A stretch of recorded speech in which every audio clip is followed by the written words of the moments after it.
Malky, was that a point that you really had to earn? Very much so, Rory. I've just spoken to the players there and said how proud I am of them. 2 weeks ago they were all sitting in the house after the COVID situation, and to have such a threadbare squad, 14 senior pros, two of which were in America 3 days ago with the Gold Cup. Harry Payton, who about 15-16 hours ago was over the Atlantic and came in this morning to be on the bench and eventually go on the pitch.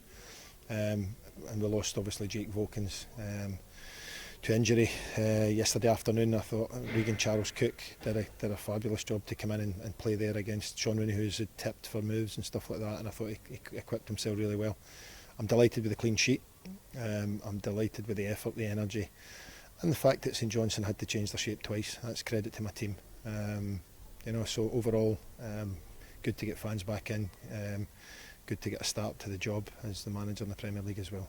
I can imagine, as a centre half yourself, in a team that conceded 66 goals in the league last season, to get a clean sheet, that gives you the building blocks for something, doesn't it? Very much so, and we've had 4 games and we've lost 1 goal in 4 games.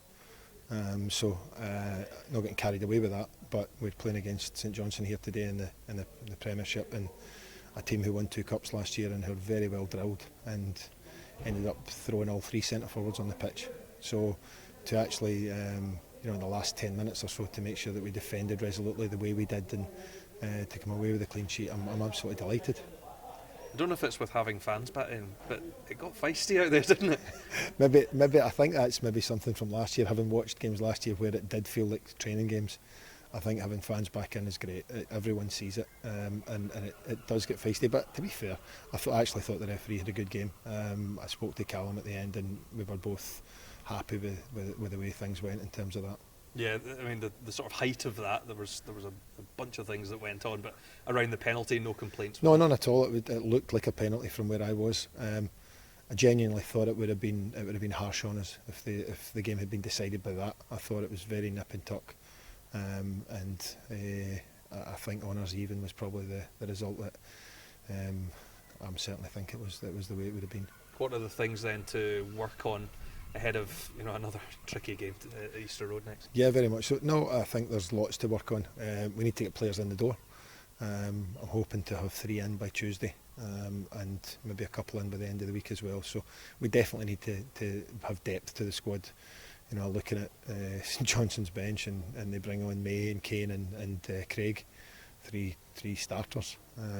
So we need strength and depth that we can actually take our kids off the bench, and we will get more training into the guys as well over the next few weeks. As I say, we're playing catch up with the 10 days off, and there's a couple that still got that kind of lingering after effects of the cold and the flu. So that being the case, there's plenty to work on, lots to work on. It's our first game. It's going to be a bumpy transfer window. To have so many people leave a football club in one transfer window is certainly something that's rare. To 15 people go. So we've got 5 in at the moment. We need to improve those stats. We need to get more players in, and eventually we'll get them drilled. We'll get them working with each other, get them to know each other.